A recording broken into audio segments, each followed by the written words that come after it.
Richard दी Leone heart 1189 से 1199 तक England का बादशाह, तीसरी सलीबी जंग की सबसे मशहूर शख्सियात में से एक है।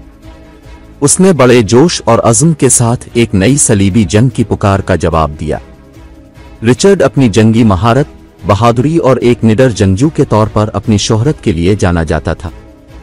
तीसरी सलीबी जंग के दौरान उसकी क़ियादत इसकी अस्करी सलाहियत और तज़वीराती बसीरत से नुमायां थी। रिचर्ड की झड़पों और दीगर यूरोपीय रहनुमाओं जैसे फिलिप ऑगस्टस और फ्रेडरिक बारबारोसा के साथ इत्तेहाद ने सलीबी जंग की तश्कील में अहम किरदार अदा किया।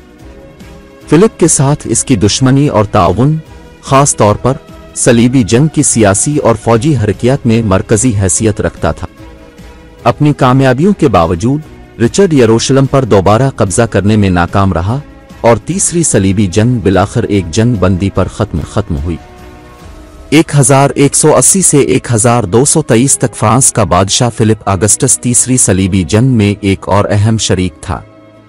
उसने रिचर्ड दी लियोन हार्ट और दीगर यूरोपीय रहनुमाओं के साथ सलीबी जंग की काल का जवाब दिया। फिलिप के मुहर्रिकात पेचीदा थे और उनमें सियासी तहफ़्फ़ुज़ात शामिल थे जिनका मकसद अपने असर व रसूख और इलाकों को बढ़ाना था। रिचर्ड के साथ फिलिप की बातचीत ताउन और दुश्मनी के मरक्कब से निशान ज़द थी। उनके मुख्तलिफ मकासद और मुफादात बाज़ औक़ात सलीबी कैंप के अंदर कशीदगी का बाइस बनते थे। इसके बावजूद फिलिप ने एकर जैसे अहम शहरों पर कब्जा करने के लिए सलीबी अफ़वाज की कोशिशों में ताउन किया। ताहम एकड़ के ज़वाल के बाद फिलिप के फ्रांस वापस जाने के फैसले ने मुक़द्दस सरज़मीन में ईसाइयों की मजमूई फ़ौजी मौजूदगी को कमज़ोर कर दिया। फ्रेडरिक बारबारोसा 1155 से 1190 तक के मुक़द्दस रूमी शहंशाह ने शुरू में जोश व जज्बे के साथ एक नई सलीबी जंग की काल का जवाब दिया। उसने एक मजबूत फौज को जमा किया और सलीबी जंग की कोशिशों के एक हिस्से के तौर पर मुक़द्दस सरज़मीन का सफ़र शुरू किया। ताहम इसका सफ़र लॉजिस्टिक चैलेंजों और मकामी हुक्मरानों के साथ तनाज़ात की वजह से मुतासिर हुआ। अनातोलिया जदीद दौर का तुर्की में बारबारोसा की मौजूदगी काबिल ज़िक्र थी, लेकिन इसकी मुहिम को अफसोसनाक तौर पर इस वक्त रोक दिया गया जब वो एक दरिया को अबूर करने की कोशिश में डूब गया। इसकी मौत सलीबी अफवाज के लिए एक अहम धचका था और उसकी गैर मौजूदगी में उसकी फौज बखर गई। जबकि तीसरी सलीबी जंग में बारबारोसा का किरदार मुख्तसर वक्त के लिए था, इसकी इब्तिदाई शमूलियत और उसकी मौत के असरात पूरी मुहिम में महसूस किए गए। तीसरी सलीबी जंग के दौरान रिचर्ड दी लियोन हार्ट, फिलिप ऑगस्टस और फ्रेडरिक बारबारोसा की शख्सियात और अमाल कुरून वस्ता की जुग्राफियाई सियासत, इत्तेहाद और दुश्मनी की पेचीदगियों को उजागर करते हैं। उनकी क़यादत ने दीगर अवामिल के साथ सलीबी जंग के मजमूई नताइज और उसकी तारीखी अहमियत में अहम किरदार अदा किया। एकड़ का मुहासरा और उसके नतीजे में ताक़ुल तीसरी सलीबी जंग के दौरान अहम वाक़यात थे। यहाँ एक नई सलीबी जंग की काल पर यूरोपीय रद्द अमल के उन पहलुओं पर मज़ीद तफसीली नज़र है। एकड़ का मुहासरा 1189-1191। एकड़ का मुहासरा तीसरी सलीबी जंग की एक मरकज़ी मुहिम थी, क्योंकि एकड़ का शहर जदीद दौर का इको मुक़द्दस सरज़मीन में एक अहम साहिली गढ़ था। ये शहर बरसों से मुसलमानों के कब्ज़े में था और उस पर दोबारा कब्ज़ा करना सलीबियों का एक अहम मकसद था। नई सलीबी जंग के मुतालबे पर यूरोपीय रद्द अमल ने इंग्लिस्तान के रिचर्ड दी लियोन हार्ट, फ्रांस के फिलिप ऑगस्टस और दीगर जैसे लीडरों को इकट्ठा किया। सलीबियों ने 1189 में मुहासरा शुरू किया और मुतअद्दिद चैलेंजों का सामना किया। सलाउद्दीन की क़यादत में मुहाफ़िज़ों ने शदीद मुज़ाहमत की। मुहासरा 2 साल तक जारी रहा और दोनों अतराफ ने मुहासरे की जदीद तकनीकों का इस्तेमाल किया, जिसमें बड़े पैमाने पर मुहासरे के इंजन और ज़ेर ज़मीन सुरंगों की तामीर शामिल थी। बीमारी और सख्त ज़िंदगी के हालात ने सलीबी अफवाज को बहुत ज़्यादा नुकसान पहुँचाया, लेकिन उनका अज़्म गालिब रहा। 1191 में एकड़ आखिरकार सलीबियों के कब्ज़े में आ गया, जिसने एक अहम फतह की निशानदेही की और मुक़द्दस सरज़मीन में मज़ीद पेश कदमी के लिए एक स्ट्रेटेजिक कदम जमाया। एकड़ पर कब्ज़ा करने के बाद सलीबियों को अपने इत्तेहाद को बरकरार रखने और अपने हतमी मकसद की तरफ बढ़ने में चैलेंजों का सामना करना पड़ा। यरूशलेम पर दोबारा कब्ज़ा करना यूरोपीय रहनुमाओं, ख़ास तौर पर रिचर्ड दी लाइनहार्ट और फिलिप ऑगस्टस के मकासद और हिकमत अमली मुख्तलिफ थी।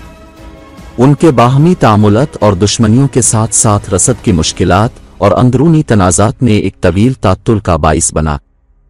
जबकि रिचर्ड दी लियोनहार्ट ने यरूशलेम की तरफ जुनूब की तरफ मार्च करने की कोशिश की, फिलिप ऑगस्टस ने 1191 में फ्रांस वापस आने का फैसला किया। इस तक़सीम ने सलीबी अफवाज को कमज़ोर किया और उनकी तरक्की में रुकावट डाली।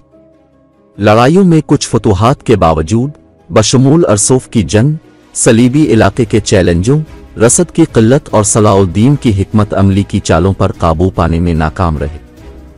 तीसरी सलीबी जंग इस वक्त नाजुक मोड़ पर पहुंची जब रिचर्ड और सलाउद्दीन मुज़ाकरात में मसरूफ थे। 1192 में वो एक जंग बंदी पर पहुंचे जिसे जफा का मुआहिदा कहा जाता है। मुआहिदे की शराइत ने ईसाई ज़ायरीन को यरूशलेम तक रसाई की इजाज़त दी, हालांकि शहर पर फौजी कंट्रोल के बगैर। तात्तुल के नतीजे में एक अमली समझौता हुआ जिसने सलीबी जंग के फौजी मरहले को आर्जी तौर पर ख़त्म कर दिया। एकड़ के मुहासरे और उसके नतीजे में तात्तुल की वजह से तीसरी सलीबी जंग के लिए यूरोपी रद्द अमल ने कुरून वस्ती की जंग, सिफारतकारी और सलाउद्दीन के मातहत यूरोपी रहनुमाओं और मुस्लिम अफवाज के दरमियान बातचीत की पेचीदगियों को जाहिर किया। जबकि सलीबियों ने यरूशलेम पर मुकम्मल तौर पर दोबारा कब्जा करने का अपना हतमी मकसद हासिल नहीं किया, तीसरी सलीबी जंग के वाक़यात ने दोनों फरीकों के लिए दूररस असरात मुरत्तब किए और सलीबी जंगों की तारीख पर देरपा असरात छोड़े। यकीनी तौर पर तीसरी सलीबी जंग के दौरान होने वाले मुज़ाकरात और जंग बंदी ने एक नई सलीबी जंग के मुतालबे पर यूरोपी रद्द अमल के नताइज को तश्कील देने में अहम किरदार अदा किया। यहाँ मुज़ाकरात और उसके नतीजे में होने वाली जंग बंदी पर एक करीबी नज़र है। मुज़ाकरात और सुलह 1191-1192। जैसे जैसे तीसरी सलीबी जंग आगे बढ़ी और सलीबी अफवाज को लॉजिस्टिक चैलेंजेस, अंदरूनी तकसीम और मुक़द्दस सरजमीन में मज़ीद पेश कदमी की मुश्किलात का सामना करना पड़ा, दोनों फरीकों ने आर्जी तौर पर जंग बंदी की ज़रूरत को तस्लीम किया। ये तस्लीम रिचर्ड दी लाइनहार्ट की क़यादत में सलीबियों और सलाउद्दीन की क़यादत में मुस्लिम अफवाज के दरमियान मुज़ाकरात का बाइस बना। 1191 में रिचर्ड दी लियोनहार्ट और सलाउद्दीन ने मुज़ाकरात में मशगूल किया जिसका मकसद जंग बंदी तक पहुंचना था। इन मुज़ाकरात को मुख्तलिफ सालसों और सिफारतकारों ने सहूलत फराहम की। इसमें शामिल अहम शख्सियात में शम्स उल मलूक नामी एक मुस्लिम रईस भी शामिल थी, जिसने बातचीत में सालसी करने में अहम किरदार अदा किया। ये मुज़ाकरात बिलाखिर 1192 में मुआहिदा जफा पर मुंतज हुए, जिसे रमला का मुआहिदा भी कहा जाता है।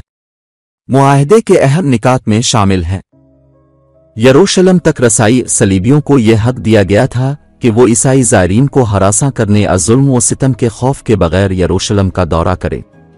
ताहम यरूशलेम खुद मुसलमानों के कंट्रोल में रहा और सलीबियों ने शहर पर दोबारा फौजी इख्तियार हासिल नहीं किया। साहिली इलाका जात ईसाई अफवाज ने उन साहिली शहरों पर कंट्रोल बरकरार रखा जिन पर उन्होंने कब्जा किया था, जैसे कि एकड़ और जाफा। इन शहरों ने सलीबियों को खित्ते में स्ट्रेटेजिक बंदरगाहें और मजबूत किले फराहम किए थे। इलाकाई समझौता और सलीबियों और मुसलमानों ने मुक़द्दस सरजमीन के मुख्तलिफ शहरों और इलाकों के लिए इलाकाई हुदूद और इंतज़ामात पर इत्तिफाक किया। इन इंतज़ामात का मकसद इस्तेहकाम और पुरअमन बकाए बाहमी को बरकरार रखना था। इस मुआहिदे ने मुअस्सिर तरीके से तीसरी सलीबी जंग के फ़ाल फौजी मरहले के इख्तिताम को निशान ज़द किया। उसने आर्जी जंग बंदी की ज़रूरत को तस्लीम करने और खित्ते में ईसाई और मुस्लिम आबादी के पुरअमन बकाए बाहमी की इजाज़त देने के लिए मुश्तरका बुनियाद तलाश करने में दोनों फरीकों के अमली नुक्ता नज़र का मुज़ाहरा किया। जबकि सलीबियों ने यरूशलेम को दोबारा हासिल करने का अपना हतमी मकसद हासिल नहीं किया, इस मुआहिदे ने ईसाई ज़ायरीन को शहर का दौरा करने की इजाज़त दी और साहिल के साथ ईसाइयों की मौजूदगी को बरकरार रखा। तीसरी सलीबी जंग के मुज़ाकरात और जंग बंदी न सिर्फ फौरी फौजी और सियासी सूरत हाल पर अपने असरात के लिए बल्कि मजहबी तनाज़ात के सिफारती हल के हवाले से इस तारीखी नज़ीर के लिए भी अहम है। तीसरी सलीबी जंग के वाक़यात और रिचर्ड दी लाइनहार्ट और सलाउद्दीन के दरमियान तामुलत का मुताला तारीख के एक हंगामा खेज दौर के दौरान पेचीदा सिफारती चालों की मिसालों के तौर पर किया जाता है।